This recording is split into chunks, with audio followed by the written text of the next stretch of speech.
Hari pertama Tony kerja di peternakan babi. Dia langsung kaget lihat babi di sini tiap hari minum anggur merah Lafite tahun 82.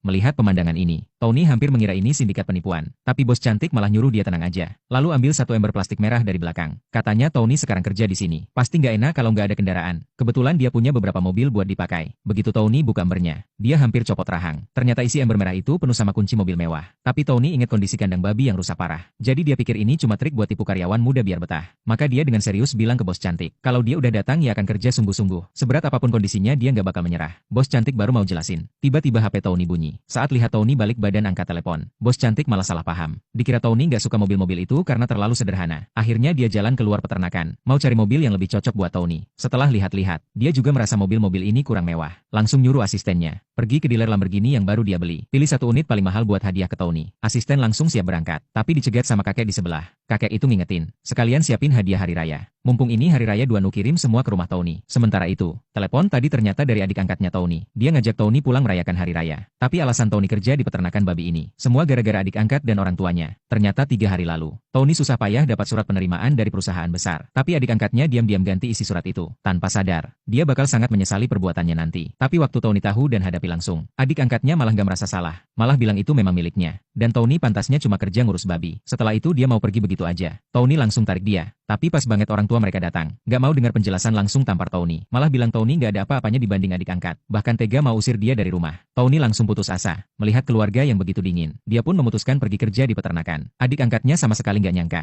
Gara-gara jebakan dia, Tony malah masuk ke peternakan babi milik orang kaya. Dengar Tony gak mau pulang buat hari raya, adik angkatnya langsung pura-pura tobat. Bilang orang tua kangen sama Tony. Dan kalau Tony mau pulang, dia bakal akui di depan semua orang kalau dia yang ganti surat kerja. Tony percaya begitu saja. Tanpa curiga langsung setuju pulang. Tapi dia nggak tahu, adik angkatnya cuma mau mempermalukan dia. Adik angkatnya lebih dulu sampai rumah. Begitu dia datang, semua saudara langsung datang. Muji-muji karena kerja di perusahaan besar. Kelihatan banget kayak bos beneran. Dengar itu, adik angkatnya senyum-senyum senang. Langsung keluarkan hadiah hari raya dari perusahaan. Katanya ini perusahaan gede. Hadiah hari rayanya aja nilainya 5-6 juta. Orang tua langsung bahagia. Cepat-cepat nyuruh dia makan. Pas banget Tony juga datang. Tapi malah disambut dengan tatapan jijik. Bahkan dibilang satu anak angkat saja sudah cukup. Tony langsung bingung harus gimana. Adik angkatnya malah pura-pura baik. Ngasih hadiah gratisan ke Tony. Tony langsung sadar. Ternyata ini semua cuma buat bikin dia malu. Begitu tahu rencananya ketahuan, adik angkatnya langsung buka kedok. Dan mulai menantang. Tony yang udah marah, langsung tarik kerah bajunya. Tapi orang tua tetap bela adik angkatnya. Meski tahu surat kerja Tony sudah diganti, mereka tetap nyuruh Tony ngalah. Bahkan lebih parah lagi, mereka bilang mau putus hubungan ayah anak. Cuma karena Tony sekarang cuma peternak babi. Dengar itu Tony benar-benar kecewa. Langsung putuskan buat tanda tangan surat pemutusan hubungan keluarga. Begitu Tony tanda tangan, adik angkat dan orang tua senang bukan main. Ibunya bahkan nyuruh Tony cepat pergi. Tapi waktu Tony sedih dan siap jalan, kakek tadi tiba-tiba hadang dia. Dia marahin orang tua Tony.